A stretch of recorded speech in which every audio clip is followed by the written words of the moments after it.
our first guest is Jolene Philo. She and her husband live in Boone, Idaho.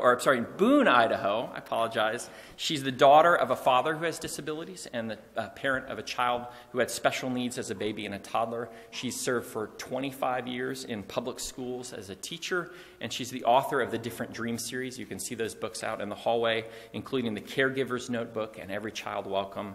She speaks widely about special needs at conferences, at foster care conferences as well, and conducts workshops, and we're thrilled to have you here. Welcome, Jolene.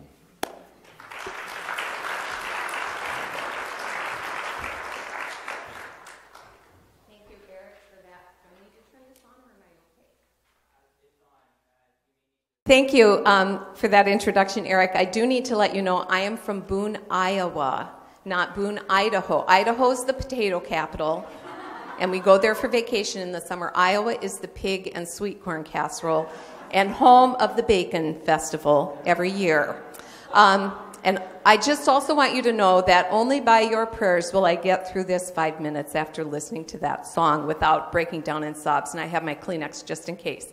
I'm a blogger, a speaker, and a writer, and the reason I do what I do is this. I'll tell you a little story. See, I'm already a little, start praying, please. On my blog this week, I posted a survey that said, for parents, that said, if you would change your child's disability, would you? And a man responded and said, I have cerebral palsy, and I would change it in a minute if I could, because I grew up with such low self-confidence. Pray harder, guys.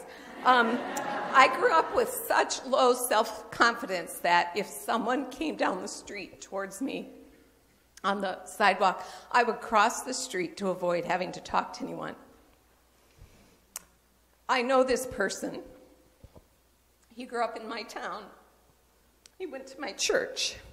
I graduated from high school with him, and his name is Russell. And I remember walking from school to confirmation class and watching other kids tease him.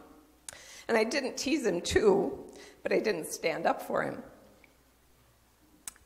And my own family's experience in that church was quite different from Russell's. My father was in a wheelchair when we came to church on Sunday in the 1960s, when there were no handicap accessible entrances anywhere.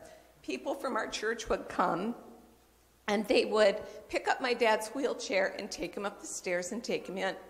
When he got to where he couldn't go to church anymore and had to be at home, his Sunday school class would send 2 people every week to sit with him during church and talk. And the retired minister down the street would come every day and play cribbage with Dad and listen to him tell the same stories over and over and over.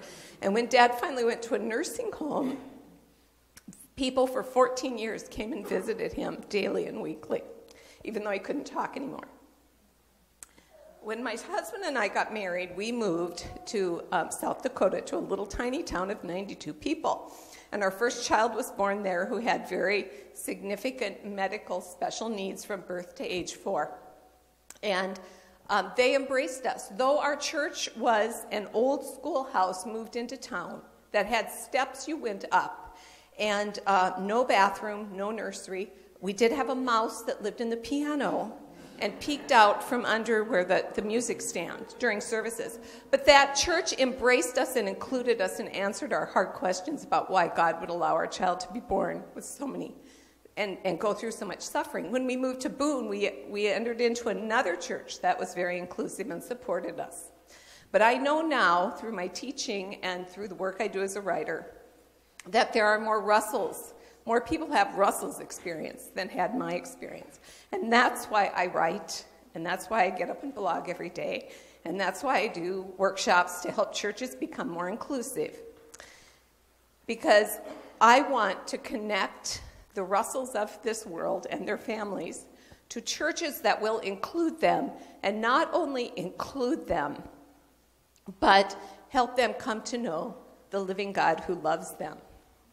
so that when Russells of this world go down the sidewalk and someone's coming toward them, they will have the confidence, not in themselves, but in a God who loves them, to not go across the street to avoid people, but will walk down that sidewalk with confidence, because they know that they were created by God as they are, for his good purposes and for his sovereign work, which, though it may not be visible on this earth or understandable in this earth, will most certainly be visible in the next world, to God's glory forever and ever. Amen.